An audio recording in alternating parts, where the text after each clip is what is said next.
Hi guys, what's going on? And welcome back to another video on Conqueror's Blade. So today we're going to be taking a look at one of the new Season 4 units, the Azaps. If I can find wherever they've gone. Here they are, these guys here.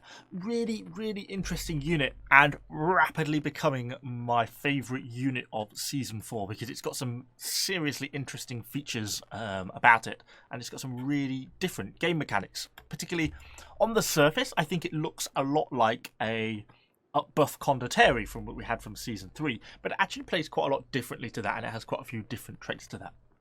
Firstly, I actually like the look of it as a unit. I think it's kind of interesting.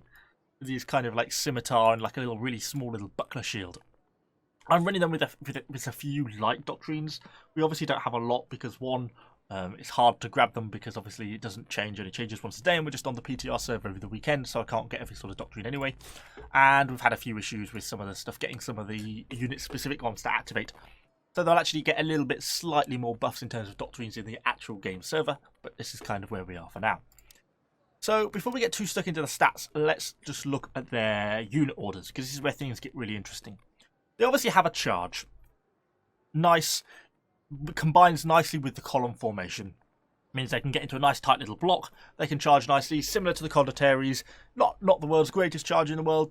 Decent, does a good amount of damage, gets the unit nice and close. Then, if we go to the end, they have a hasten combos. This is kind of similar to the shock attack you see on Conquerors. It's perhaps closer to prefecture drill than it is to shock attack. You'll see later in some of the footage later on, their shock attack and their general damage isn't as high as Conquerors are. And against the unit of Conquerors, head-to-head, in a normal situation, they seem to lose. And that's been my experience so far. Along the bottom veterancy line, which is what I've gone, is the increased damage to the hasten combos. So increasing 15% increase to the shock attack damage, the hasten combos, increased duration, etc., cooldown, combos, etc., etc. And that's all tied into that.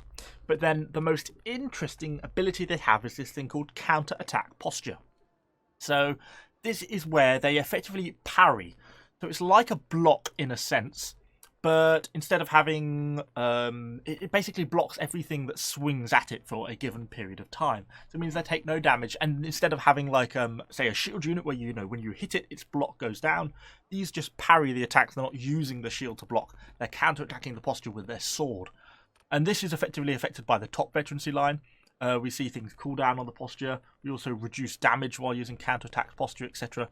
And we see, immunity to repel when using Stuster and stuff like that. So this could be an interesting veterancy line, because when we hop into the first clip here, which is going to be easily the most significant clip of the Season 4 so far, I think, you'll see why this counterattack posture is going to be so dominant in the upcoming fights. So anyway, I think I've waffled enough already. So let's hop into the first clip with this, and let's have a look at some of these Azaps facing off frontally against a unit of Fortebraccio pikemen. So we're lined up against these Fortebraccios who are in full brace formation and are just attacking with the V attack. And as they get close, I activate the counter postures, and they completely block the entire Fortebraccio attack and get in. As they get in, I activate the hasten combos, and they just absolutely butcher the unit. And they take basically no damage. We take no losses. One unit took a small amount of health point loss, and that was it. That's crazy to be able to counter Fortebraccios like that. Let's just take a look at that one more time. And you see, as we get in, I activate the counter postures, and they completely block all the Fortebraccio brace damage and get in and just start laying around at about 2,000 a hit. And they just actually butcher the unit. This is going to be a real game changer in terms of Fortebraccios, because effectively Fortebraccios are now going to be easily countered by this unit. We actually see a similar effect when we use it in a defensive situation. So we're actually facing off against another unit of Azaps here who are about to charge in against us. And you'll notice that we can't activate the defensive posture until they get close enough. But as we do, we activate it, and we basically take little to no damage from the charge because we block the most of the hits. But then as we get stuck into hand-to-hand, it goes a bit differently. I then activate my hasten combos, and you can see they basically drop their defensive stance and go on the offensive. So it seems that the two abilities don't work in conjunction with each other. But we actually managed to get the upper hand. I think in part because the other guy didn't use his hasten combos, but that block reduces a real chunk of that charge damage. I think when you find to face them off against other sort of lower tier units, they seem to perform perfectly well. The hasten combos works quite nicely. It does feel quite a lot like the shock attack, but I don't think it is as powerful as the counterattack in terms of just pure raw damage against a unit like this. The counterattack posture combos is what makes this unit unique, not its hasten combos in my opinion. You know, yes, it does nice in terms of damage. As you can see, just in case cutting against low to mid-tier units, this is just in an AI battle. We had a few troubles being able to get matches on PTR server this weekend, so we couldn't always test everything we wanted to. But on matches like this, they still seem to perform really quite well against these sort of low to mid-tier units. We were able to actually test them out directly against another unit of Conqueror, and it's kind of interesting to see how the two performed. Now, arguably, I should absolutely have activated my charge in the tighter formation, but as the few units charge in, you can see we both hit. We both do a chunk of charge damage, and we both activate our abilities. I both go for my posture block and slightly later my hasten combos. And yeah, the Conqueror quite easily managed to get the upper hand. I think ultimately that shield bash is still a major element of the Conqueror's damaging power, and when they shield bash and cause knockback on the Azaps still can't do anything about that and still get stunned and therefore get hit and killed by the shock attack. I think in terms of raw damage on a head-to-head situation, the Conqueror are still the dominant unit in terms of raw damage output. So I think all in all, these are well on the way to becoming my favourite unit of Season 4. Not because of their hasten combos, not because of their shock attack-like ability, but just because of that counter-attack posture ability, the fact that they can completely parry enemy attacks, particularly against those forte brachos. That honestly absolutely shocked me. I was really stunned when we tried that out. I really thought the unit was just going to walk into those forte brachos and get absolutely slaughtered. So I was genuinely really shocked when they didn't. And I think that's going to really change things.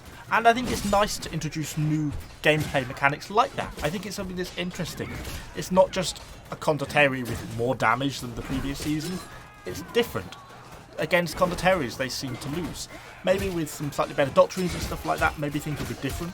But I suspect massively not, because the knockback on Conquerors is what enables them to overwhelm units in that sort of situation like that. It's worth saying that both units are fully max level, both the Conqueror and these Azaps are max level. So both are sort of performing to sort of the best of their abilities, and both have you seen the veterancy line that I'm using on these Azaps, going more for the damage over the counterattack postures. Be interesting perhaps to try them out with the other posturing mechanics. But it's actually pretty hard to get matches on this PTR server at the moment over this weekend, so we can only sort of do so much testing. But obviously with the actual game releasing, the Season 4 releasing on the 21st of July, we'll actually soon be able to test these out in person and kind of see what it's actually like in battle. So yeah, that's really kind of all I've actually got on these guys. I'll probably just post the Forte Greshio clip again and the Condo clip at the end, just so we can have a kind of another little bit of a look at them, because it is kind of interesting to see, particularly that Forte Greshio clip. But that is about really all I've got on them. Certainly makes for a very, very interesting unit. Certainly I think it's going to be one of the bigger game changers we've seen in the game. But anyway, hopefully you've enjoyed this video. If you have, do let me know what you think in the comments down below. Of course, subscribe to the channel for a load more Conquered Blade content, and I shall see you all in the next video.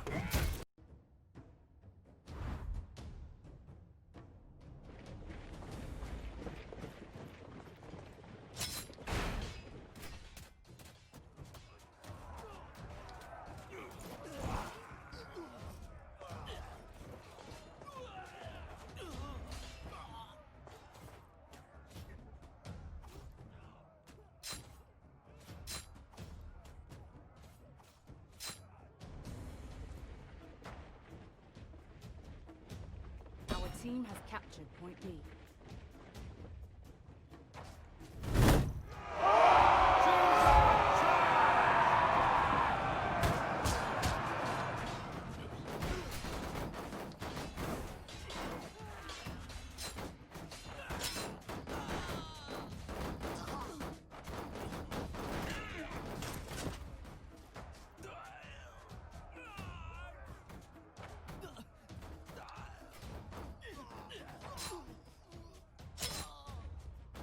Enemy has captured.